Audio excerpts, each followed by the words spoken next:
When you think about businesses that are selling through the roof, like Aloe or Allbirds, sure, you think about a great product, a cool brand, and great marketing.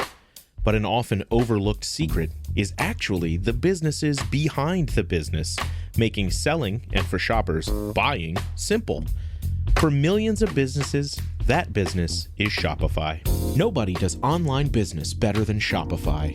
It's home of Shop Pay, the #1 checkout in the world. You can use it to boost conversions up to 50%, meaning way less carts going abandoned and way more sales going through to checkout. Sign up for your $1 per month trial period at shopify.com/income, all lowercase. Go to shopify.com/income to upgrade your selling today. That's shopify.com/income. This episode is brought to you by Netflix. 132 rooms, 157 suspects, 1 dead body, 1 wildly eccentric detective, 1 disastrous date dinner. The Residence is a screwball whodunit series set among the eclectic staff of the world's most famous mansion, the White House, from Shondaland, with an all-star cast, including Uzo Aduba as Rye Detective Cordelia Cup. Watch The Residence, now, only on Netflix.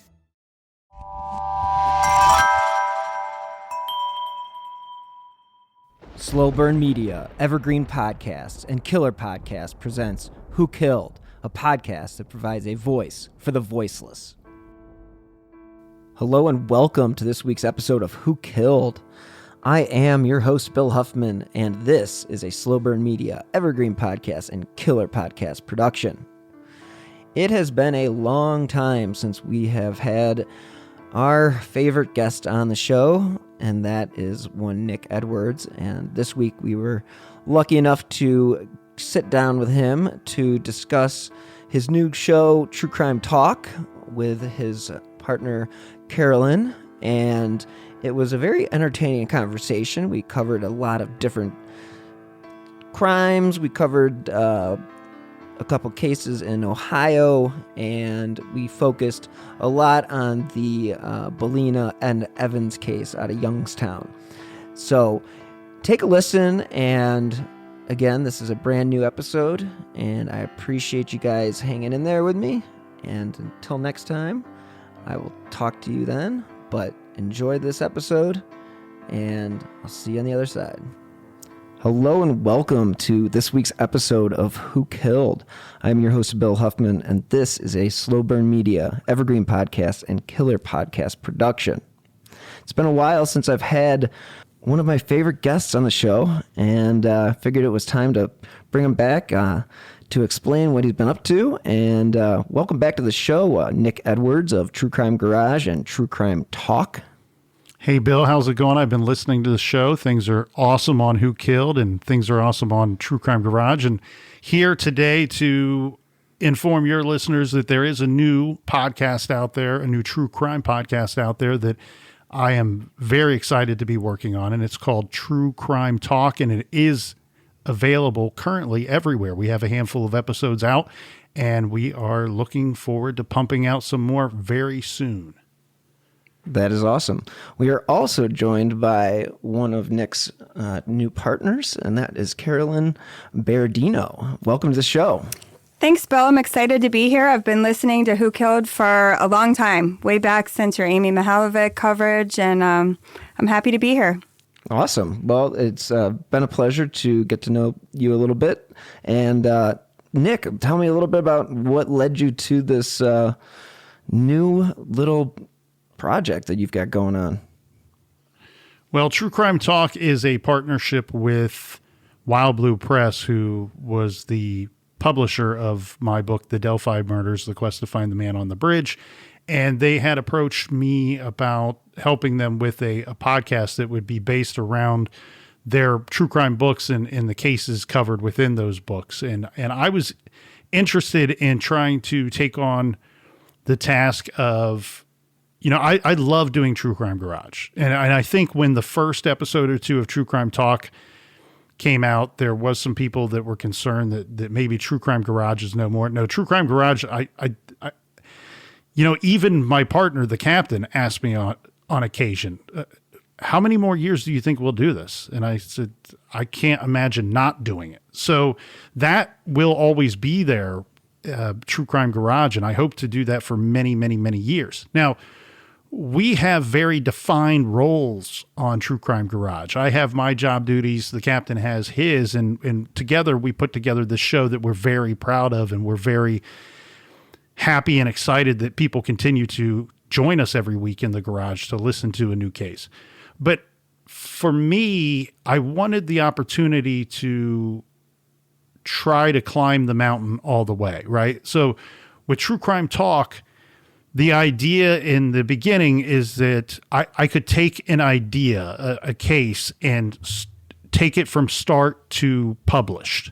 And that's not something that I do on True Crime Garage. So that learning experience intrigued me. And we should always be learning. And I'm very passionate about podcasts. I love podcasts. I think that it's one of the best types of media out there, available to anybody. And I'm still surprised to this day, Bill, I bump into people, they don't know what a podcast is. Right. It happens they're all the using time. they're using it in the presidential elections these days. Every celebrity has their own podcast, and just about every athlete has their own podcast. So it's really odd to still meet people that are unaware what they are. But I think that podcasts are absolutely great. It reminds me, like, I was a book guy growing up. I loved picking up books, especially true crime. And when you pick up a book, it's about that subject and just that subject. And radio, I was a big radio guy when I was a kid, teenager, and young adult. But the thing with the radio is you have to listen to whatever they decide to put on. Podcasting is niche most of the times, right? You can tune in. My favorite example is I live in Buckeye Nation in the greater Columbus area in Central Ohio. And I love sports radio, sports talk radio. I love the Cleveland Browns. I'm not saying I don't love the Buckeyes. I was an 11-year season ticket holder for the football team here in Columbus. But if I wanted to tune in to sports radio here in Central Ohio and hope to hear about the Browns, it's just that. I'm hoping to hear about the Browns. If it's an hour-long show, it's going to be 40 minutes on the Buckeyes, 10 minutes on the Bengals, and 10 minutes on the Browns. Podcast, if you have an interest, there is a podcast for you for that interest. And they hone in on it, and they blow it up, and they dissect it and examine it. And that's what I think is so great about podcasts. So this is really just another avenue on this long journey that I hope to be a part of for a very long time. That's a great, I agree 100% on the aspects of podcasting and what it offers. And, coming from mainstream media where, you tell a story in 2.5 minutes and it's like, okay, well, hopefully that stuck with somebody. And with podcasting, like you said, it's you can just narrow and focus in on one exact subject or case. And it's very interesting. And Carolyn, how did you get involved in this situation? So what I really love about True Crime Talk is getting to learn about a different story every week, and then we get to talk to the author who literally wrote the book on it. So an expert on the case, and ask all the questions that we want to. And it's also really fun to hear. At the end, we have a roundtable discussion and talk over what we think about the case. And so it's great to hear, especially Nic's thoughts. He knows so much about true crime. He can relate it to all different cases. So Nic and I met years ago over a case local to me that I had written about. And which case was that? It was Boardman, Ohio. Brad Bellino, David Evans. They had actually ended up in 2023. They identified a serial killer that was living in my hometown. But Nic had covered it on True Crime Garage before it was solved. And that's how we met, is talking about the cases. But as a fan of True Crime Garage, getting to do True Crime Talk kind of, holds me over too, to hear more of Nic's thoughts on cases, which is cool. Yeah, I'm a little jealous. I've had Nic on so many times, and I can't tell you how many times I've just let the guy talk. Nick, you know what to do. He'll run. I'll look at the timer and I'll be like, I haven't really said a word in about 7 minutes, and Nick's really got this under control. And I don't know if he wants me to jump in or not, but I'm enjoying and listening like a listener, like instead of a co-host or host or whatever. And that's a great opportunity for you to get to work with Nick, learn the podcast medium. It's very interesting because I actually I produce for Evergreen Podcasts and Killer Podcasts, a show that's exactly the same. It's called Crime Capsule, and we work with Arcadia Publishing and History Press, and we do like older, they're kind of like older cases, but yeah, very, very similar style. I'm not sure if our format would match up, but definitely it's very interesting and very intriguing to listen to the authors about their involvement, because they really know the case better than anybody. And like, I know I know you guys are new-ish. What has stood out to you as the, most interesting aspect while talking with the writers? Well, and that's a question for either of you. Bill, you know this from your work on your other show and all your work here on Who Killed.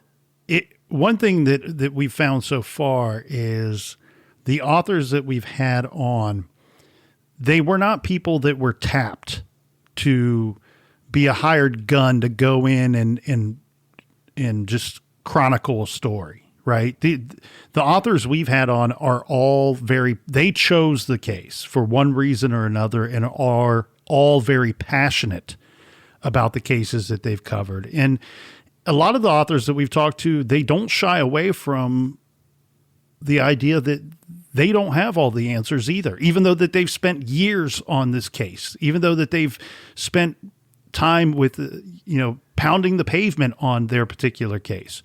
They are smart enough to recognize and openly express to the rest of us that there are a lot of questions involved in a lot of these unsolved cases. And some, unfortunately, questions that we may never have answers to. So I just like the authenticity of the authors that we've spoke to so far and their passion and their roots really with the cases that they've chose to cover. That's definitely one of the things that I find intriguing is just hearing their insights. And Carolyn, how about you? I'm a big reader of true crime books, and I've even attempted to write my own, and it's so difficult and so overwhelming that I love getting to talk to all of these people that were able to achieve this. And then they all have these fascinating stories to tell, especially unsolved cases. I'm someone who really likes details and to get in the weeds. And they just let us ask any question we want to, and they have interesting answers to all of it. So that's really my favorite part of it. Yeah, that's definitely, I can't stress enough, like Nick was saying in the early part of this episode about podcasts and how this avenue gives the author basically a 45-minute marketing tool. Like, I mean, if you're Wild Blue Press or History Press or Arcadia Publishing, if you're that author, boom, you have a freaking digital recording that will live on as you market in your book. And it's just a cool feature to have. Well, and I love that we've not come across a situation where we get any pushback from the author, right? We don't get that where it's like, well, that's in the book. That's in the book. No, we get candid answers with every question that we ask the authors. And so the authors have been great. And some of them are podcasters too, so far. And some of them, their work in the true crime world expands beyond just books. So we're really intrigued about who we get to meet. And of course, there are cases that will intrigue us more than others. We've certainly experienced that, and we'll experience that going forward. We have one coming up that I know Carolyn and I are very intrigued by. It's a case that is solved, if you want to call it that, because we do have a conviction, a murder conviction of 2 victims and 1 perpetrator. But it's a case where we've spoken to some people that are close to law enforcement in this case, and they have told us they're pretty certain that there's probably some other victims out there that may never be tied to this murderer as time goes on. And I mean, those cases are from the early 80s. Now, Carolyn is very humble, okay? And here's the thing. She never mentions this, and yet it's such the truth. So with the Boardman cases, I believe that Carolyn furthered the investigation to get it to where it is today. So those cases, thank God, two of the 3, there's a possible third case that may or may not be connected to the other 2 victims that we now know Joseph Hill was the killer of these 2 boys, Brad Bellino and David Evans.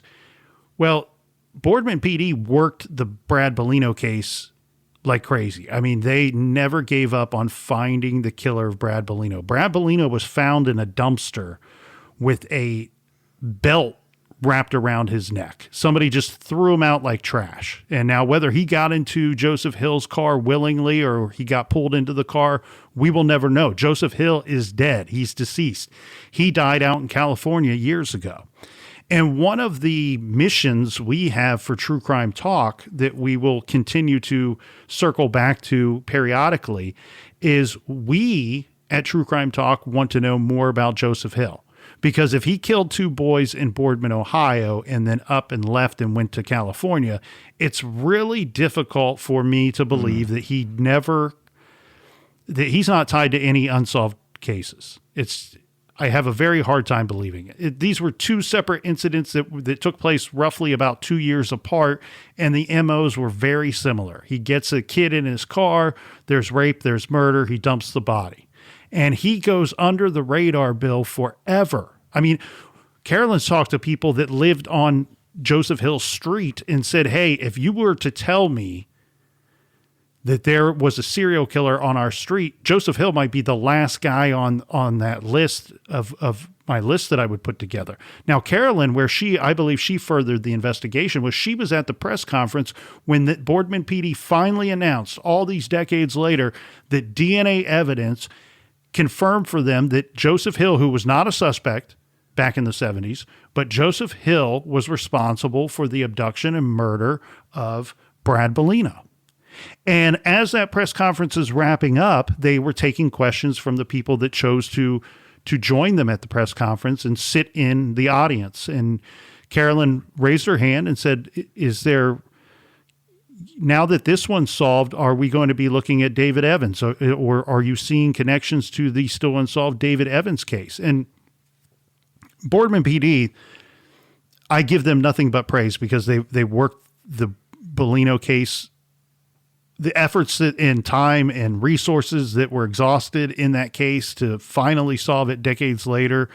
God bless the men and women of Boardman PD and all the great work that they did on that case. But in that moment, Bill, the public information officer was not aware of the David Evans case. Now, would somebody else have posed that same question at another venue at another time, and maybe we find ourselves here in the same spot? Very likely, but it was Carolyn that asked the question that day in that press conference, which fast forward several months later, that DNA that they used to tell us that Joseph Hill killed Brad Bellino matches DNA that they find on the other victim, David Evans. So really good stuff by her. And that was the case that brought the 2 of us together. And we share, our friendship shares a very similar origin story to our friendship, Bill, where it was James Renner that put me in contact with Carolyn. The first time I spoke with Carolyn was because James Renner gave me her contact information, because she wrote this fantastic article about the Boardman case that was posted on porchlightonline.org, which is the Porchlight Project's Foundation's website, which we fight for Ohio victims, and we work to help solve Ohio cold cases. And you know me, I'm just a dumb garage guy, Bill. I made the assumption that the great article that was on our website was written by our friend James Renner. And so I contacted him. I said, hey, I'm working on this 3 or 4 part episode series for the Boardman case, which that case had fascinated me since I was a much younger man.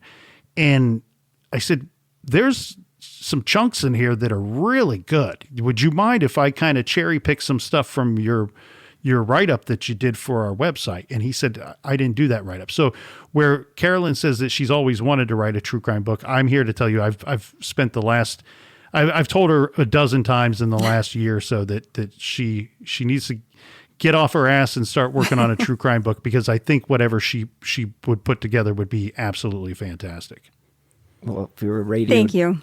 Yeah, if we were radio drive time shock jock thing, this is, put the lasers out. Way to go. I mean, that's impressive. And yeah, I mean, I think, with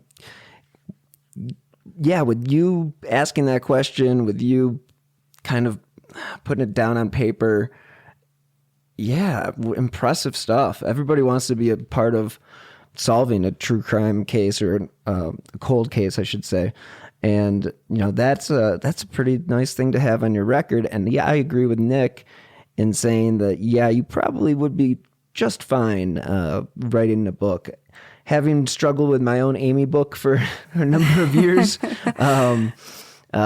it can be overwhelming, but like Nick said, and I'll have to take his advice as well, go ahead and just do it, because that's just the way it is. I mean, yeah, it's definitely daunting. And I do think with this particular story, I don't know how much I really moved it forward, but I do think there's a lot more of the story to tell that's never been told. And part of it is, it all surrounds this Joseph Norman Hill. Because there is there was a third boy within just a couple mile radius of these 2 solved cases. He was 15. It was 1970. Each of these 3 boys were walking home, and his name was Thomas Baird, the first victim, and his case is still unsolved. So I've been told they're trying to see if there's a connection to Hill. There's reason that the police think it may be unrelated, but Joseph Norman Hill, he went by Norm, and he didn't leave this area until he was in his 30s in 1978, and then he lived all over California. But that's my big question. There's not a lot known about him, and what else did he do? As Nick mentioned, I've talked to his next door neighbor, Mark Carden, who called him Uncle Norm. He lived right next door. He would swim in his pool. They would babysit for him. He was really a monster hiding in plain sight. And my connection to the case, I grew up in the same neighborhood as David Evans. He went missing just a couple years before I was born, but his family lived right around the corner from me most of my life. And he went missing right up the street, about a dozen houses away from where I grew up. So it's been so great to see some answers in his case, but I do think there's a lot of questions left out there. Yeah, proximity to a local case is definitely one that will get you interested in true crime, especially what you said, or what Nick had said about when you interviewed the neighbors, and that he would be the last person that you would think. Yeah, they called him gentle, a gentle soul and kind, and he had shown nothing but this side of himself to the people around him. But how old was he when he left Ohio? I think he was around 32, 33, something like that. But there's a lot of gaps to his story. It's been very hard to find any records about whether he was actually born in Youngstown. He attended high school at a Youngstown private Catholic high school, Ursuline. Mm-hmm. But other than that, there's not a lot on record about who he was and where he was. So how many other victims are out there? We just don't know. But it's hard to believe these murders that we know he committed were pretty bold and pretty brazen. Right in the center of town, he dumped their bodies right in the busiest center of town. One, he didn't even really do much to conceal at all. That's weird. So were those his first crimes? To me, that's a little bit hard to believe. Well, and it's strange, Bill, because he could have, Carolyn, you know their area better than I, but he could have been out in the middle of nowhere in 12, 15 minutes drive time? Oh, yeah. Easy. Probably less. Less. There's a lot of rural areas, a lot of wooded areas. He had way more choices where he would not be seen. And instead, he went to these offices and shopping center in the heart of town. It's almost the downtown business district of the area. And he puts Bellino in this little trash bin. We call it a dumpster, but it's much smaller than that. Of what do you think of a typical restaurant or business dumpster today. Mm-hmm. And then David Evans was placed in some bushes near a real estate office. So it's very odd. He picked them up in likely locations. We know where David Evans was picked up because he dropped his hat, and there was signs of a possible scuffle in the snow at that intersection. This was very near David Evans' home. He was on his way walking back to his house, and there's, this, Bill, there's so many of these very odd, very extra sad moments in a lot of these true crime stories. He had actually bumped into his father probably minutes before he was abducted. Ugh. So his father's going off, and his father was, forgive me, Carolyn, it's been some time. It was either attending or teaching a night class somewhere. Yeah, he was driving maybe 20 minutes where he went to Youngstown State University to take a class, a night class. He had a full-time job, I think, in sales. And he was on his way to the class at night, and he saw him very, very near where David's hat ended up being found, in this little circle in the snow that was kind of tamped down where they think there may have been a struggle. So, it may have been seconds after he pulled off where he had encountered Hill. Well, and you remember with these old cases, one thing that really, really aggravates me about these old cases, and it's just simply a sign of the times, and you see this in a lot of cases, but the cautionary tale, right? It's like it's Little Red Riding Hood or something. No, this is real life. You see in the papers, like with Brad Bellino, they rarely did they do an article that didn't go out of their way to mention that he would often hitchhike. Like, it's this cautionary tale. See what happens when you stay out all night and you run the streets, kids, and you jump into strangers' cars? You're going to end up like that Bellino kid. But with Evans, we know he was abducted. To me, the review of that police report is indicative of some type of struggle, that he was grabbed on the side of the road and forced into this vehicle. And if that's what Joseph Norman Hill did against David Evans, who was roughly the same size and same age as Brad Bellino, I believe he did the same to Bellino. Now, where he picked up Bellino, we don't know. We may never know. And like Carolyn said, it's very strange that there's so little known about this guy, but he was not detected to be a monster until many years after his death, many years after his wife's death. She died before he did. And it sounds like what family they did have, he wasn't particularly close to them. They did have at least one child, but that's a road that Carolyn and I have chose not to go down for various reasons. Sounds very BTK-esque. Just kind of that guy lurking in the background that, yeah, we trust him. He's our church deacon, but in secret, he's a serial killer and a sociopath. I think it would be very hard to imagine that this guy didn't commit multiple other, 30, if he left at 31, 32, whatever, that's like, not to, but that's at the age where you're still, you're prime killing age if you're a serial killer. 20 to 40 is kind of normal. I don't know. From what I've studied in my research, and it just seems like those are the ages before you, because like you look at Bundy, Bundy, he couldn't keep everything under control until, what was he, 30 or so when he got caught. But his rages and his obsession with killing just overtook him to the point where he acted out and went and did the craziness at Chi Omega in Tallahassee. And, the people that knew him thought of him as very nice and normal until they saw his expression that night when he returned from that incident. And, people like that are just very hard to put a number on, because who has the records of what he did when he left Ohio? That's right. And he had many addresses all over, I think, the Los Angeles and Anaheim area in California. But he lived a long life. He didn't pass away until 2019. Oh, wow. And Boardman police had started, they had the DNA, but they had started the genealogy testing process in 2018. And he would have been still alive, but they didn't actually get their answer until 2023, and he passed away in 2019. So he lived a very long life in California. And I think he was estranged from his son since his mother had passed away in the 90s.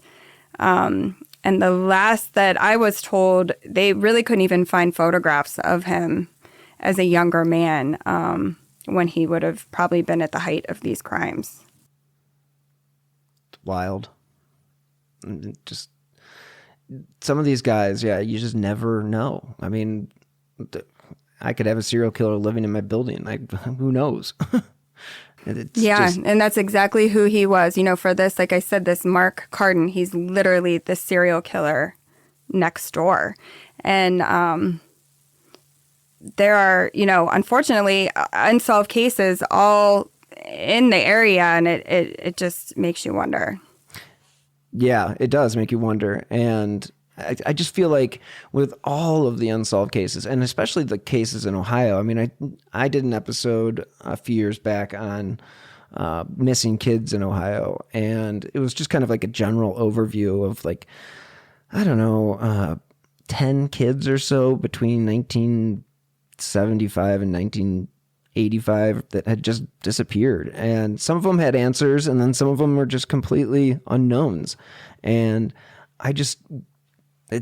there's got to be somebody out there like a Joseph Hill that is, secretly killing these people and just getting away with it. Because anytime a criminal gets caught for doing anything, it's not their first time committing a crime. Unless you're like, I don't even know an example, like a crime of opportunity and you just so happen to grab money out of a cash register or something. I don't know. But, you don't typically ever just start randomly committing crimes. And if this guy was dropping bodies in the middle of the Boardman area, it is... Yeah, right. And then, too, did it escalate to murder? What was he doing? These boys were sexually assaulted. I was going to ask you that. How many victims are there? Before he may have escalated to murder. And, there were hundreds of names in the files for these cases, and his name was nowhere in there. But the other question, too, is there's some pretty solid evidence that there was a network. How well they were connected, I don't know. But there were definitely, there's a record of adult men committing crimes against boys in this area at this time. Really? Yeah. And Hill's name isn't in there, but could there be some connection? I don't know. Some of these known child predators were with, they crossed paths with Brad Bellino that day.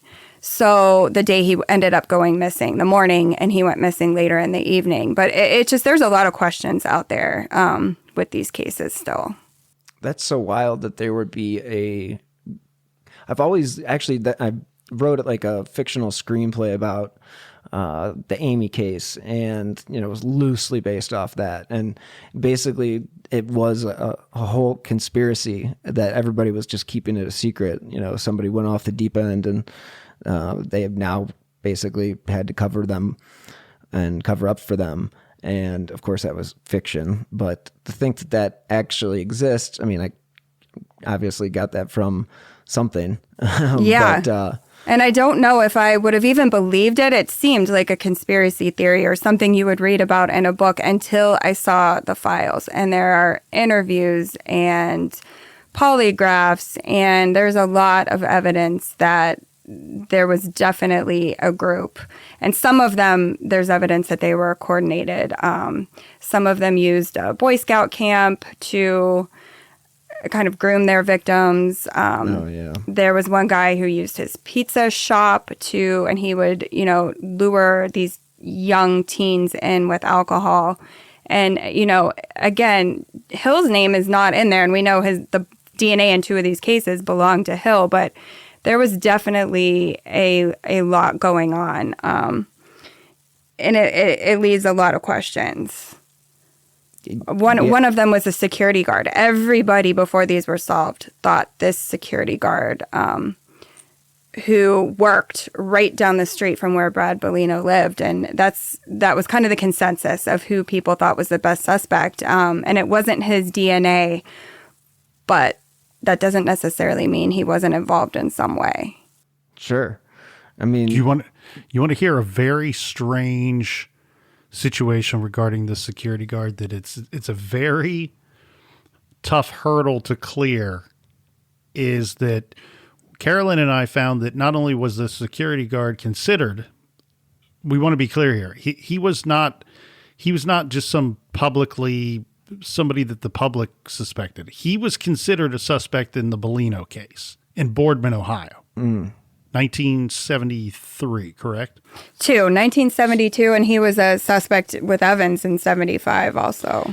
And then later, Bill, you can't make this up, he was considered a person of interest in the Adam Walsh case all the way down in Florida in the early 80s. Because he had moved down south. And we think, Carolyn and I believe, and I did reach out to some people on this to try to confirm it, but it's really difficult to try to confirm something 40 years afterwards. But our understanding was that he was not a great suspect in the Adam Walsh case. Like, local authorities didn't find their way to the security guard in the Walsh case. It had to do with, at some point, Boardman PD may have reached out to Hollywood, Florida, saying, hey, we there's a guy that we suspected up here of a similar crime, and we know that he's down there in your neck of the woods now. Is he somebody you looked at? So I don't know if we want to say he was a strong suspect. He certainly wasn't a strong suspect in the Adam Walsh case, but very interesting to find the same dude's name that many miles away in time, many years away as well, and to find his name in 2 different case files. Yeah, and he has documented crimes in Florida too, as well as Youngstown. So again, it's, maybe he wasn't responsible for these cases, but he was definitely responsible for many crimes against children. I mean, you think about the time frame, and you think about the boys from Des Moines, Johnny Gosch, Eugene Martin, similar stuff. I mean, it kind of doesn't sound all that different. Any thoughts on like those disappearances? Because I mean, if he's working his way across the country, I mean, Iowa's on the way to California, and I don't know. I mean, are we open to those theories, or are we just kind of tip of the iceberg at the moment? So we also know Hill was a truck driver. Now, they say he was a local truck driver and he delivered produce, and then others say he delivered bottled water and on local routes. But he also said he told people, and I'm not sure why he fled the area. Maybe he thought that, they were going to start looking at him. But when he left in 1978, he told his neighbors he got a job in California. So what he was employed doing, I don't know. If he was a truck driver and his roots got, more national, or, somehow he moved from here to California. So I think it's possible to look at him for many different things. Yeah, I mean, it's hard. I was going to just go ahead, Nick. It's difficult to say too that he fled. I mean, it could just be happenstance. We couldn't find anything, at least in the local papers at the time, to suggest that they were really hot on any one suspect in particular, or for any reason to believe that he thought it was getting too hot around Boardman for him and he had to get out of Dodge. It could be simply that they knew people out there. It was a life dream to always move out to California.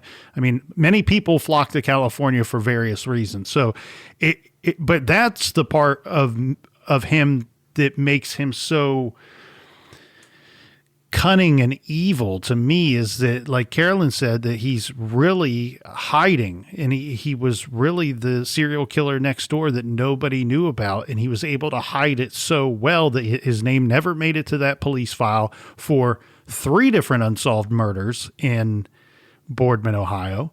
His name never appears in the newspapers, and as the neighbor kid said, Uncle Norm was the last person I would have thought on our street that would have been involved something. He was working class, suburban dude that just seemed to be living a very average life. And one thing too that terrifies me about somebody like Joseph Norman Hill, and that separates him from other murderers, is a cold case detective told me once something. This will always stick with me. He told me, he said, Nick, most of the time with these cold cases, most of the time it's a one-off. Some guy killed this woman many years ago, and he's never killed again since then. And he goes, Nick, I've seen it every single time. It has a dramatic effect on the perpetrator, and one of 2 things happen. Either they spiral out of control and their life really gets bad, gets nasty. They lose jobs. They become alcoholics. They become drug dependent. They lose family members. They lose their friends. They lose jobs. Or their life dramatically improves. They find God. They settle down. They start a family. And think about somebody like Joseph Norman Hill. He had already settled down. He had already had the family. And what do we see? There's no indicator that even after the 2 murders, that his life spirals out of control. So it's really the devil next door when you talk about somebody like Norman Hill. Yeah. And to your point, another reason on the timing of his move, and it's kind of another sick detail to this story, is that his son had graduated high school that year. And his son would have been the same age and the same grade, although at a different school, as Brad Bellino. Oh, we are just surrounded by a bunch of crazies, and you just don't even know who you're checking out at the grocery store next to. I mean, it's kind of that crazy. I mean, what do they say? I mean, they used to say some crazy number, like there's like 50 serial killers operating at all times in the country, and it's like, I don't know. Are there? It's like, I mean, some of these cases, I mean, like Carolyn and I were talking about, a lot of the missing kids from Ohio in the 80s that are still unsolved. And just, who knows? Like you said, like it could be a one-off. It could be a pattern. It could be the same people. I mean, I think of when I brought up Johnny Gosh, that of course that makes me think of the Franklin credit union scandal, that is basically a conspiracy theory. And to think about back what you said about having a ring of people that were abusing these children, it is so disturbing, as Nick said, to know that these people just walk amongst us and can blend in so easily, because we want to think of them as like somebody that's going to stand out as like a monster. And they got away with it for so long. And I like to think that DNA is helping prevent that these days to some extent. But the 70s and 80s, you definitely hear with these clusters of cases. Right in the 70s, we're right in between Cleveland and Pittsburgh here in Youngstown. And there's a whole cluster of unsolved cases in Pittsburgh in the 70s, too. They're more young girls, where Youngstown, the Boardman cases are all boys. But at that time, there seems to be a lot of these clusters. Yeah, and I think, during that time, I think there's been enough studies to determine that, with the building of the interstates and more urban sprawl and stuff like that, it made it easier for people to get away, kind of pop in and pop out, kind of like the Golden State Killer, how he was able to drive an hour and then commit a crime and then drive back. It's pretty interesting. And yeah, I mean, some of the cases, I just Googled real fast, Pittsburgh murders, and New York Times article pops up, and it says in the past 20, this is from December 18th, 1977, so a few years before I was born, and it says in the past 20 months, there have been at least 27 unsolved murders, perhaps as many as 41. That's insane. Yeah. And people say there's an unidentified Pittsburgh strangler right around that time that they think was, the same person that at least a handful of them committed. Yeah, that's so wild. I know that Cleveland and Pittsburgh, I've talked about doing an episode on the Marsh murders out of Newcastle from the 20s. And then there was some connection to the Torso murders. I'm not sure if you're familiar with those up in Cleveland. Yeah. So wait, the Marsh murders. The Marsh murders. Not that one, though. You're familiar with the Marsh murders? No, with the Torso. Marsh. No, what's the Marsh murders? Okay, so the Marsh murders happened in Newcastle, PA. Okay. So what is interesting about it is that they were very similar victims to the Torso victims in Cleveland. And now there was a rail line that ran directly from Cleveland to Newcastle. And neither case was ever solved. And they happened about, 8 years apart. So Elliot Ness got involved with it, and he was down in Pittsburgh meeting with the people that, the authorities down there, and trying to figure out if there was any connection. And, because it was like they would be beheaded, and they kept finding bodies. Yeah, look it up when you get a chance, since you grew up in that area. But yeah, there was about I'd say 7 or 8 Torso type killings a decade before the Torso killings in Cleveland. Was the castration present in the Newcastle cases, Bill? So the Newcastle cases were more beheadings. I'm not sure if all victims were castrated in the Torso killings. I know that it was very surgical procedures, or they very surgical type cuts is what they kept saying with the Torso killings. Now with the Marsh murders, it was a clean decapitation, but it was mostly just decapitations.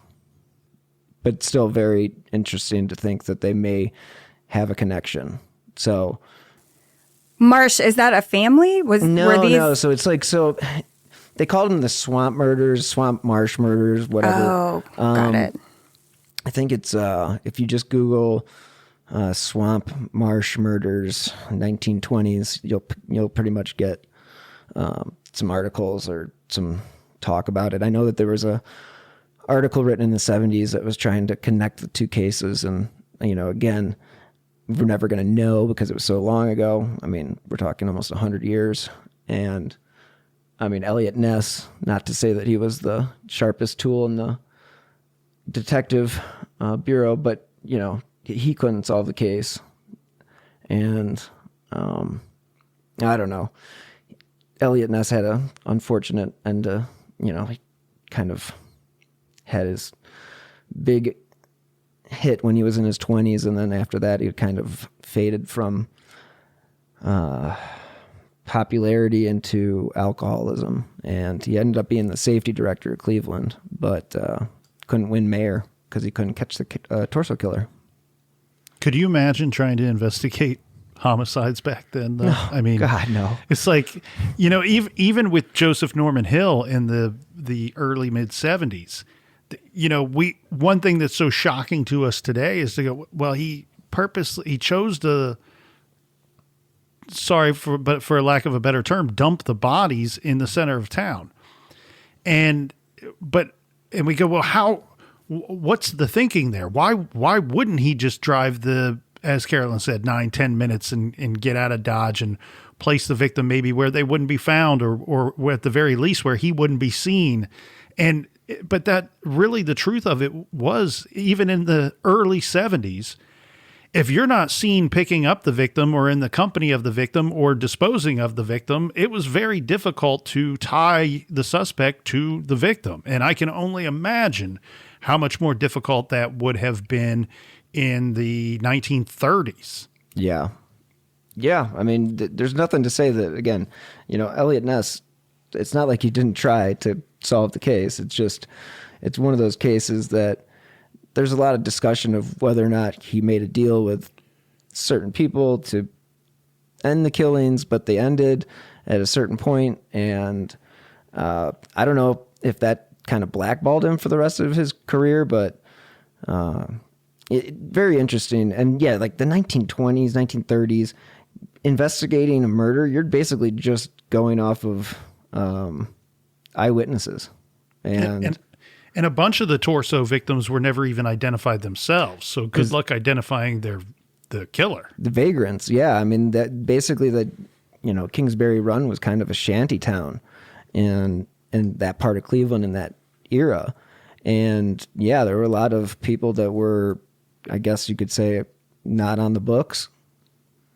And when they disappeared, they would find them. They wouldn't be able to identify them, but they knew that they had a killer that was killing because they were so similar. Is that the same victim type in Newcastle? Do you know, or is that different? Were they they unidentified too? They were basically hobos, if to use Nick's word, as far as without using a better That's my word. No, it's not your word. I'm trying to. You said that without a better choice of words. Yeah. I don't know what I'm saying, but they were basically what you would consider back then a hobo. They rode the trains, and then they would go from, say, Cleveland to Pittsburgh, and I'm just saying that there's more of a chance that there is a connection than some cases that we've tried to connect throughout history. Jack the Ripper always comes up with the torso killers, and it's like, I think that was a pretty far apart. Yeah, and I mean, I get it. I think it's because of how much damage and what was done to the victims that I think there's something almost reassuringly human about going, well, it was one guy who was able to do all these horrible things to these victims, rather than, no, we got, there might be 4 or 5 of these guys that are not just killing people, but they are really destroying dismembering the bodies. And, you know, you take Jack the Ripper though too. You also have the Thames torso murders that were taking place not too long after the canonical 5 of the Jack the Ripper case. So, there are people that believe, some small population that believe that those might be connected as well, which obviously proximity wise would make a lot more sense than the torso murders. Yeah. The thing that just about investigating the crimes back then is that, yes, it was a completely different practice. You know, you didn't have technology or anything like that, but it was also, you're dealing with a smaller population. People kind of, I don't know. I'd be very interested to see, like, I enjoyed the Killers of the Flower Moon, or Killers Under the Flower Moon. I don't know if you picked that up on Apple TV. That was a Scorsese one about the murder of the Osage Nation in the 1920s, and basically the formation of the FBI. You know, it was so much boot on the ground work. Putting that leather, what is the expression, Nick? As far as like detectives putting the leather to the, I don't know. Good old fashioned shoe leather. There right? it is. Like pounding the pavement. Yeah, dragnet type stuff. And I think with technology, sometimes we almost are too reliant on it, and somehow that allows us to let certain things slip through the cracks. Like, not to say that it's not beneficial. It's 100% beneficial, but we may just the boots on the ground type of thing where we don't have beat cops walking the neighborhood anymore. Solving some of these crimes is a lot more difficult because we don't know who these people or these perpetrators are. I mean, it's just like, I'm just trying to refer to how policing was done in the 20s and 30s compared to how policing is done now, where they're kind of like all driving around in their cars. They're not walking a beat. They don't know the neighborhood. They don't live in the same city that they are patrolling. So I don't know. That's just my thought on the early parts. No, but you're right. It's an interesting thing to ponder, because I've reviewed cases where some say, oh, well, they'll never solve this case here in this small little nowhere town because they don't have the resources. But then there's also cases where that's exactly how they solved it in the small nowhere town, was because the sheriff, the deputies, everybody knew everybody. And if somebody was shot dead and it involved a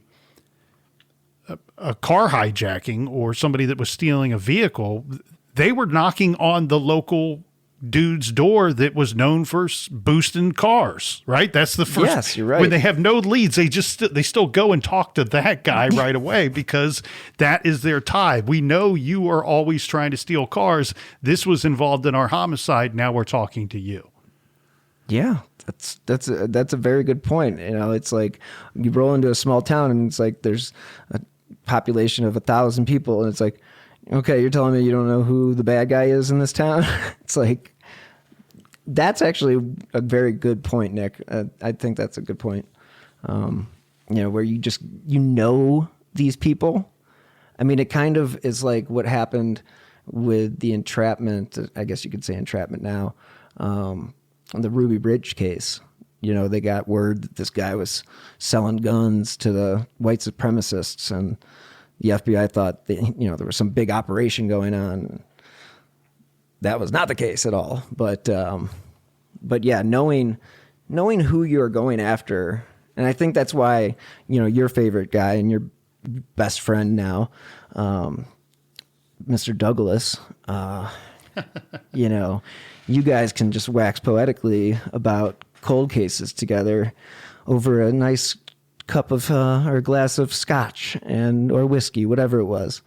And you guys can just talk about all these interesting aspects of cold cases. But yeah, with the FBI and the founding of that department, you know, what Douglas and Ressler did, that was the game changer, in my opinion. What's so interesting to me, not to bring it back to the Boardman cases again, but cases like them too, and investigations, you know, back in the 70s and 80s, the fact that they kept the evidence that they kept. Yes. Now, in for example, Brad Bellino's case, they had the DNA. David Evans, they just had to retest in 2023 to even collect it. But that they kept the evidence when DNA wasn't even a thought or something they would know that they would have to preserve. They preserved it well enough that it's usable. It's just really thinking. Yeah, definitely. It's and then you think how much evidence is sitting there not tested and DNA is not collected. So that's the thing where you wonder about all these cases where, like, okay, Amy Mihaljevich's case, and we can talk just a quick, brief, overview on her case. When they came out in 2016 and they said, or 2014 or whatever it was, I think it was 2016, and they brought out the curtain and the blanket, and they had said that they found at the time it was dog hair that had matched Amy's dog. Now they later went on and they had found actual DNA on the blanket. I talked to the FBI guys that were in charge, and he's like, you don't know how many bags we collected from that area. And you can't just send 100 bags to the FBI for testing. You just can't. You have to narrow it down what you think is most likely. Right. So what gets left on the side is where you have these cold case investigators that they have to start looking at. The stuff that was overlooked during the original investigation, but was collected, but never tested. Because if they collected that many bags for Amy's case from a field, I mean, that's implying that there's bags of evidence that just haven't been tested for many of cases. And we think about all the rape kits that they discovered were untested in all of these major cities, Cleveland being one of them. And how awful that is for, the victim to go through that process, and then they don't even test the DNA. Then it just sits there in storage for years. And how many people could be taken off the street if they actually followed through and tested this stuff? And I understand they're going to say resources, this, that, and the other, but it's like, at the end of the day, if a woman goes in and takes a rape kit, she should be guaranteed to know that that is going to be tested. Yeah, and the reoffender rate, from my understanding, is pretty high with sexual assaults. So how many are you preventing just by doing that? And in this case with David Evans, it was clothing. So how many cold case, older evidence with pretty good chances of collecting DNA are just sitting there? Yeah, I mean, it comes down to a resources thing. And I know Nic talks about Porchlight and what they've been doing, and it's great because a lot of these cities, they don't have the funds to spend on DNA testing. I just don't understand how that's the case, but I get it with small towns, but when it comes to like major cities like Cleveland and Detroit, it's just, if there's a test, there should be a process. It shouldn't go and sit on a shelf at any point in time. Yeah. It seems so counterintuitive to what the point is of taking a test.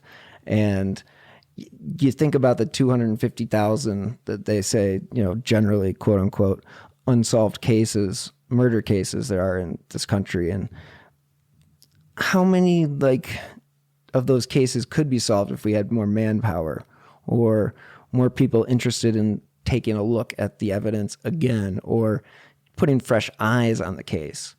And I've said this before, and my listeners, and you'll probably heard me say this, it's like they make FBI guys retire at 57. Why don't they give them the opportunity to work 5 years on cold cases after that?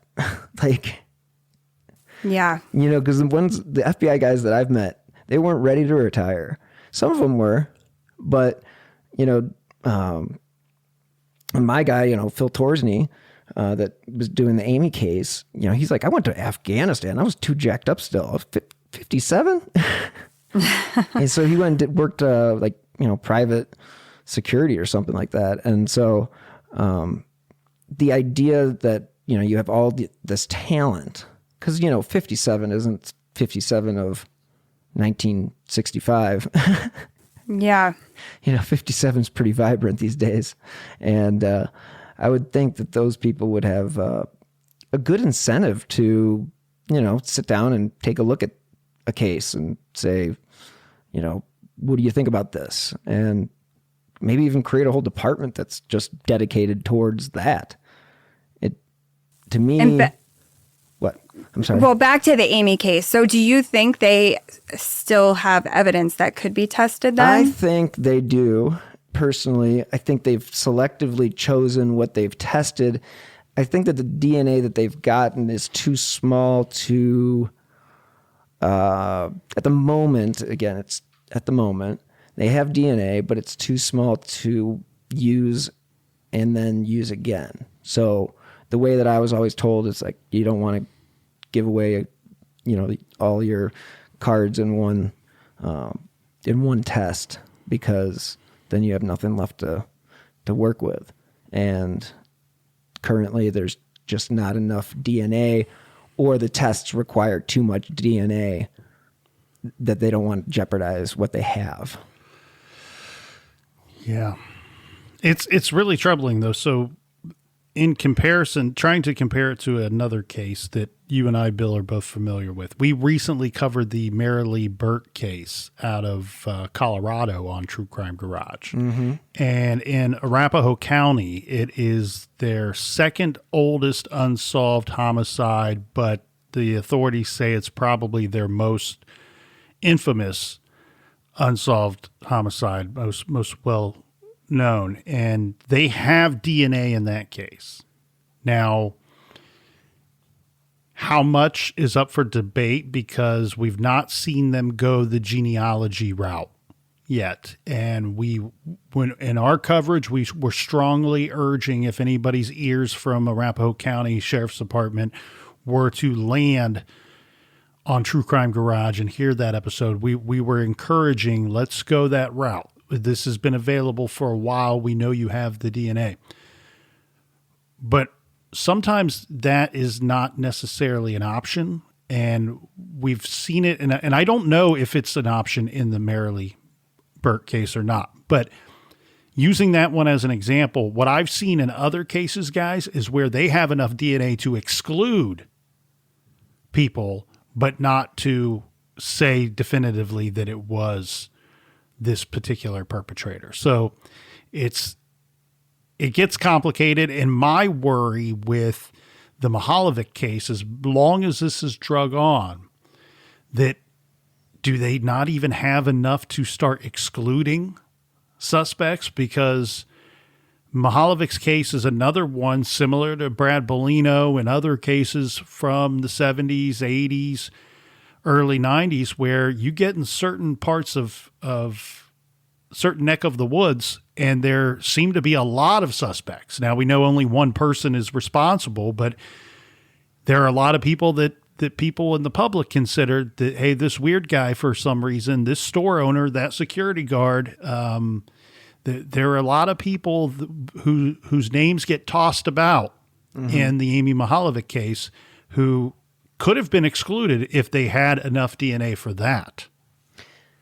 Yeah, it makes me wonder, because they don't ever come out and say that we have a DNA profile. So I think that's what the issue is if they had the full profile of some, of DNA, that's how they could rule people out, like the certain people that Renner's named over the years. And, do we know for a fact that they have not been ruled out? Is it possible the police are ruling people out and not making it public? I have talked to a number of people that are at the top of the investigation, and nobody has a short list. I asked Chief Spetzel, do you have a short list on who you think this guy may be? He said, nope. And he also said, by the way, anybody that's been in the news or been named isn't the killer. So maybe they do have enough to rule out certain people, or those certain people had alibis that were He's saying adequate. anyone in the news is not the killer? Anybody that has been reported on. And you can read between the lines on what that is saying. Wow. Is not a suspect. So is it changing, and Nick, I don't know if you could answer this with Porchlight, your experience with Porchlight, but is it changing how much DNA they consume when they test it? Can they do more with less as time goes on? Well, and I can't remember the name of the technology, Carolyn, but there is technology, and this doesn't work with every case, but it will work and has worked in some cases. They do actually have the ability to, and this would be jurisdictional too, because as we mentioned earlier, everybody's working with a different set of resources. But there is technology out there where you can, for a lack of a better term, photocopy the DNA that you do have. So even if future testing and analysis will deteriorate the DNA that you have, you can then, you can beforehand make a copy of it. So even if it gets destroyed, you still have it. You can I had never heard that duplicate it. before. Wow. Correct. Yeah, that's incredible. Yeah, and there's evidence of that from there was a famous case years ago where it was I believe it was the first time that technology had been used. And what they did was, it was very much what we're describing here. They had the perpetrator's DNA. They didn't have a lot of it, but they were able to, again, photocopy it to the point where they did get enough evidence to prove who had killed this woman. So the case was Mia Zapata. She was a singer of a grunge band called the Gits. Yes. And that's the technology that they used to finally solve the Mia Zapata case. Really? That's the wow. I remember, not to be dating myself, but that is one of the original cold case files, hosted by Bill. I forget his name. But that case was always interesting. Gosh, that is incredible. Yeah, and her band, they were thought to be at the time to be on the verge of being one of the next big grunge bands, or at least one that would be getting signed soon. And that's when grunge was really blowing up and nationwide. And they were a popular band. And she was. It's been a long time since I've reviewed the case, but I think it was just as simple as she was walking home late at night. She's in this kick-ass band, so of course she's all about the nightlife. And she is going home late at night by herself. And I want to say she got into there's an argument, and the argument's neither here nor there because we know who did it. But the argument was concerning the perpetrator, who I believe was a taxi cab driver. And so there's always been some bickering whether she got in the cab or if he was just this bad guy that was out looking for young women that would get into his cab. Yeah. Man, so in 2000, that DNA technology has been out since 2003. Yeah. And so one thing I do know, we toured the Cuyahoga County Medical Examiner's Office, me and a couple of people from the Porchlight Project, when we were up there looking over some cases with the medical examiner in consideration for cases that we would take on. And when we toured the facility, that was one of the bits of technology that we were concerned, do they have that there at Cuyahoga County? And they absolutely do. Wow. So there must be requirements of what the profile is that they can so that doesn't mean they have that type of profile in Amy Malovic's case. Yeah, and I don't want to get into all the science of it because I don't, like Elton John said, all the science I just don't understand. But all the people that were wearing white coats in that facility when I was there, they understand it, and that's what matters. STR technology. There you go. Short tandem repeat, and allowed for a full extraction and comparison of DNA from saliva found in bite marks on Zapata's body with DNA in the National CODIS database. Wow, that's impressive. I mean, that was Bill Curtis, right? Yeah, Bill Curtis. That's it. Curtis? Yeah. I used to work for Bill Applegate. He used to be his news director in Chicago. And one day I was like, hey, I wasn't working with Bill Curtis. And he's like, just gave me this look. He was like, he was fine. It's like, Mr. Personality. Everything Bill Curtis says sounds so important, no matter what. Like we need to do we need to take a poll. Who was the greatest of all time? Bill Curtis would be. You could easily argue that he should be on the Mount Rushmore for true crime presenters. And Robert Stack. And John Walsh. And I'd say the Dateline guy. Keith Morrison. Yeah, Keith Morrison. There you go. That's the Mount Rushmore. Mount Rushmore. We solved it. Good work. Good work. Now, listeners, get on it. I want to see some digital recreations of the Mount Rushmore of true crime. I was going to request that they get out pickaxes and shovels. But, yeah. You have more power than I do. They can do that. AI will do the same. That's true. That's true. That is very, very true. So other than the case that you guys have coming up, what else you guys got on the agenda for the future shows? We're really excited because we're going to have some Karen Reed coverage coming up very soon with the trial that is on its way. So this will be the second trial for those of you that may have heard of this case but don't know the name. Karen Reed is the woman who is suspected of killing her boyfriend, John O'Keefe, who was a Boston police officer, super great guy, like really awesome guy. So they lost a good one that night, whatever happened.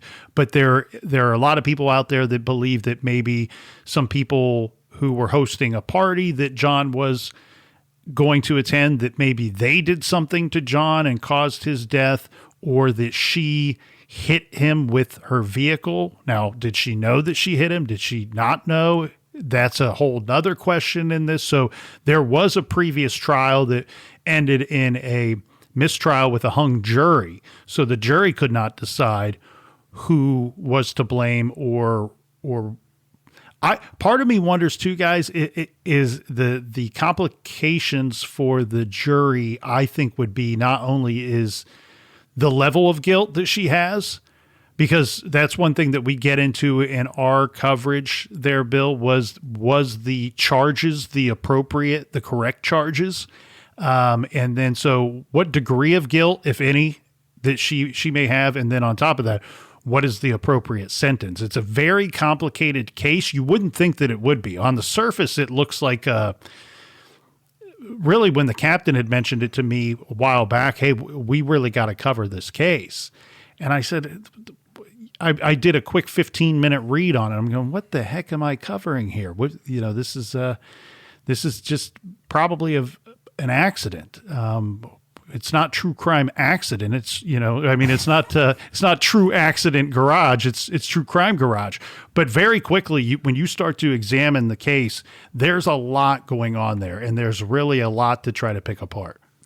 And there is a lot of discourse online if you want to find out about Karen Reed's trial. It's definitely a hot button issue for sure. Very divisive. Everybody seems to be on one side or the other. For this particular type of case, I have not seen a line drawn so distinctly in the sand that it is like, she's guilty, she's innocent. Like it is literally, it's like, if you go on social, it's just, some of these people are crazy.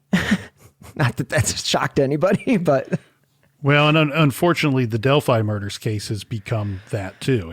I mean, there are people who feel very, very strongly that Richard Allen is innocent and got completely railroaded. And there are people like myself who believe that Richard Allen is absolutely responsible. He is where he should be. He got the appropriate sentence. If I could pick and choose, it would have been an even more harsh sentence. Yeah, you wonder, we all have pondered this, and I'm sure sociologists have studied this, and we know that the impacts of social media are terrible. It is really becoming really bad with true crime cases because there's a lot of shit that's out there. I mean, you got the Long Island serial killer, you got the Idaho 4 case, you got Delphi, and then you get all these people that are just armchair detectives that are just throwing in their opinion, and then you get a couple people that bite on it, and it just runs away. And it's just, I mean, I wish people had a little bit more, how do I say this? I wish people were more careful with what they put out there, because it just doesn't do anybody any good, especially since there's a conviction. I 100% agree, but I will say this. I would rather people be tuning in rather than tuning out, because when we first started doing True Crime Garage, one thing that was a little alarming, well, not a little, it was very alarming to us, the captain and I, was cases that happened here in Central Ohio or throughout the great state of Ohio that we had never heard of, and we've lived here our entire lives. And it's almost like this horrible thing happened. Somebody's responsible. This kid or this woman, this person's now dead and their family forever wrecked, and nobody's even talking about it anymore. So I'd rather people be tuning in rather than tuning out. I mean, greatest example from True Crime Garage is when we chose to do the Tony Muncie case. He was murdered in 1983 in Central Ohio, abducted, murdered, dismembered, found up in Delaware County, Ohio. And the case faded from the newspaper and the local news after about 2 months. And if you weren't his brother, one of his siblings, or the kids that hung out with him that lived down the street, it's like it never happened. Nobody was talking about it. And so, you do wish that I'm fully on board with you, Bill, though. People should take pause and take consideration of what they are choosing to put out there and really analyze it. And, we have to do that on True Crime Garage. We have to do that on True Crime Talk. You have to do that on Who Killed. We all do that. And there's people that do that with different degrees of being responsible and being caring of others. Yeah. It's called compassion and human decency. And I hope that this spring it starts sprouting up everywhere. That's a really good point. And also in Karen Reed's case, it seems like she's using the media a little bit. It's almost a defense strategy. Do you think so? They wanted a documentary made. She's been out to giving her side of the story in the media a lot. And I don't know if that makes her case stronger or if that's because they think they have a weaker defense with some of the evidence. But it definitely seems like she has been one of the reasons it got so much coverage is because she's put herself out there a little bit. You are true. That is very true. I'm terribly afraid now. You want to talk about it? Well, it's a fine line. I'm not going to go down too far down any path here, but I do know in the McStay family case, the defendant in that case, he got what would be considered at the local level to be top-notch attorneys, a top-notch defense team. And part of that was they worked his case pro bono with the understanding that a documentary would be filmed behind the scenes while they try to build his defense and try to defend him successfully in court, which they did not. He's incredibly guilty. And but then the documentary comes out, and this was Discovery ID. And look, I'm going to throw a little shade on them because I get it. You spent so much time filming the defense of that man, but very quickly his defense falls apart. He looks so damn guilty. But then I think, Bill, at the end of the day, they're like, well, we spent all this time on this. We should get out of it what we were hoping to get out of it, or at least get something out of it. I think what they were hoping to get out is everybody's looking for the next Making a Murderer, right? Where let's take on this case and we can blow this thing up and we're going to have the next biggest, best show because our guy was wrongfully convicted or wrongfully charged and he's innocent. And that didn't happen in that case. They chose to release the documentary anyway. Personally, I wouldn't have. I thought it was a bit trashy to do so. The guy was very clearly guilty. And then I'm worried that the same thing is happening in the Karen Reed case because it's the same outfit that is doing the documentary for the that's going to come out this week. I believe that, we're recording this in advance, but I believe the first episode is due to hit tonight. Yeah. I don't know, man. It's that's a tough one because it's like we do a good service. Like we try to, I don't know. You're just so right about you have to be conscientious of what you put out there. Have compassion. Think about what is this going to do? Is this going to help or is this going to hurt? Is this just some wacko theory that I have or that I read about? And does it make any sense? And it's a risky move by as a defense strategy. It seems like a risky move. Just as you said, Nick, it can backfire. And they're trying to build this Karen Reed army, and they all wear pink, which is interesting because the supporters of the victim wear a different color. But I'm interested to see it because it seems like a risky move. You're right. It's a very, very risky strategy. You're right. It can backfire. I also wonder if it taints the juries because it's so prevalent as far as social media goes, especially the Karen Reed trial. I think that it's hard to get away from.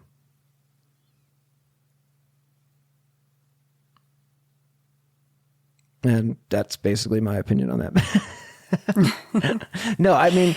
there wouldn't be a lot of juries, especially in their area, that have not heard a lot and seen a lot of coverage about that case. Yeah. I mean, it was kind of Court TV's Jodi Arias, sort of somewhat attractive woman accused of a horrible crime. And you get a lot of people out of the woodwork in certain cases like that. There can be good that comes from all the things that we do, but I think there can also be bad. And I think that goes with everything. So thank you guys so much for joining me to talk about these interesting cases. The new show, True Crime Talk, I think it's going to be obviously another hit for you.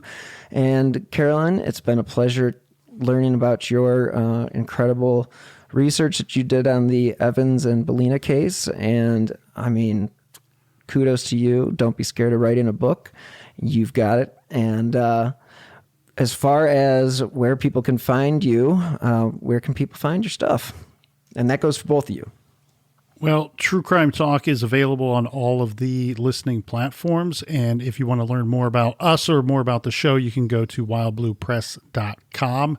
I'm on Twitter or X or whatever they're going to call it, TCGNIC, if you want to give me a follow there. Right on. What about you, Carolyn? You can find me on Wild Blue Press's website. I also have a nonprofit called Cold Case Collaborative that creates marketing strategies to create awareness and generate tips for unsolved cases. So you can go to coldcasecollaborative.com and my contacts are there as well. Oh, that's awesome. And Nick, you're also a part of Porchlight? Yeah, porchlightonline.org if you want to learn more about what we are up to. We've solved an old 30-year-old cold case homicide. We've identified some unidentified victims over the years, and we are currently The fundraising has been great lately. We've had a lot of people step up and really be very generous and help us out. And so we are currently active on about 5 or 6 different cases at this very moment. And we're hoping to have some news soon on about 2 of them. But we're hoping to continue this effort and to take on 3, 4, or more cases each and every year. And if they want to donate, is there a link? Yeah, porchlightonline.org. There's a link there. You can read about any of the cases that we've covered. You can learn about the board members and anybody that's kind enough to donate. Go to porchlightonline.org. Awesome. Well, again, thank you guys so much for joining me. I know that we've talked our ears off or talked our mics off, whatever you want to call it, but I really do appreciate it. And again, great shows all around, and thank you. Thanks for having me, Bill. No problem. Thanks, Bill. Always a good time. Always a good time. Talk to you guys soon. Thank you so much to Nic and Carolyn for joining me this week on a very jumbo-sized episode of Who Killed. We got to talk about their new program, True Crime Talk, as well as some of the cases that we've both been involved in, and especially the Bellino and Evans case out of Youngstown, and Carolyn's work on that case, as well as her pursuit in finding justice, and that is what we need in this industry. So very great to have them on the show. Appreciate all their time. Again, this was a very long episode, so if you want to listen to it in 2 parts, go for it. But thank you again. I will be releasing new episodes every Friday now that my life has gotten a little bit more under control. And again, appreciate it. And as always, you can follow me on Twitter at BillHuffman3, and that's the number 3. And otherwise, until next time, as always, stay healthy and be safe. Listen to Mr. Bunker's Conspiracy Time podcast. It's a fun show about weird stuff. New episodes every Wednesday, ya eggheads. I'm Art. And I'm Andy. And Mr. Bunker's Conspiracy Time is a podcast about conspiracies, the paranormal, UFOs, unsolved mysteries. We're going to be discussing the Kennedy assassinations. Oh, yeah, that's his nickname, Finger Banging Bob Lazar. Give me some aliens with some good frickin' spacecraft. The whole enchilada. The only thing bigger than Bigfoot's feet are our egos. If you like simulation theory, ancient history, egghead science, and Mandela effect, that kind of stuff, so check it out. New episodes every Wednesday. All the links you need on MrBunkersConspiracyTime.com. And we'll see you in the bunker. Do you enjoy science, spooky stories, and all things paranormal? We do too. While we would love for most paranormal stories to be true, we are here to tell you that they probably aren't. But that doesn't make them any less fun to speculate about. We are the Spooky Science Sisters podcast. In this podcast, we bring you bi-weekly discussions on possible scientific explanations behind the supernatural. Backed up by research articles and other credible sources, we do deep dives into things like archaeology and physics, and share in-depth discussions with topic experts. Visit us at SpookyScienceSisters.com to listen to a couple of skeptics debunk some of your favorite alien encounters, cryptid sightings, and ghost stories with science, sass, and a significant amount of laughter. Thank you, and stay spooky.